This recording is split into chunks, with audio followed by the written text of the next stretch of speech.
right? If you're a CFO of a big company, or you are making or stealing millions of dollars, and then you get out and you think, well, I'm just going to get some cush job. I mean, that's what I'm used to. I'm not going to drive for Uber. I'm not going to go work at Chipotle if they'll have me. So you just summed up arguably the most important point for any white-collar defendant who has to rebuild coming home from prison. Some think the work may be beneath them. Not all. My clients certainly don't. All work is honorable work. When I came home from prison, I worked as a receptionist for 3 months. I picked up phones, I poured coffee, I licked envelopes, I sent faxes. $12 an hour. Whatever it took to earn a law-abiding wage to begin to create a new record. I've had clients absolutely do the same. But admittedly, some defendants will reach out and say, man, I'd rather stay in jail than drive for Uber. I have an MBA from a top school. I'm not going to... I went to Wharton. Right, yeah, exactly. I'm not going to do that. So I beg and I encourage them, look at this as like a 1 or 3 or 5 year plan.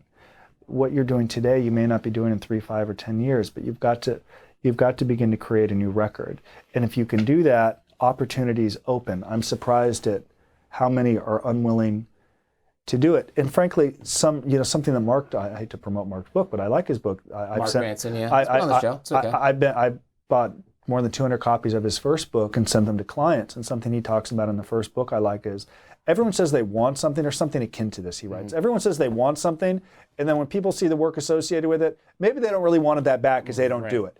And that's what I frequently say to my clients. It's like the guy that wants six-pack abs, but he's sitting on the couch eating donuts. Well, maybe you don't really want it, but it's easier to talk about it. Sure. And that's a conversation I have with clients. If you want it, this is the plan, this is the path back. Are you willing to invest the time when nobody cares, when no one's watching, when you have 6 followers on Instagram, 2 on Twitter, you got a probation officer breathing down your neck for $100 a month in restitution, you're living in a dumpy apartment, and you've got to get past thinking about who you once were, the life you once led, the money you made, the women you dated, the private jets you flew. Can you get past that? That is no longer your life. Just like I'm no longer a baseball player. I couldn't even field a ground ball right now. I'm so old. If they can embrace that, they can begin to put steps in motion. Some can do it, some cannot. It's really a reflection of what type of character do they really have.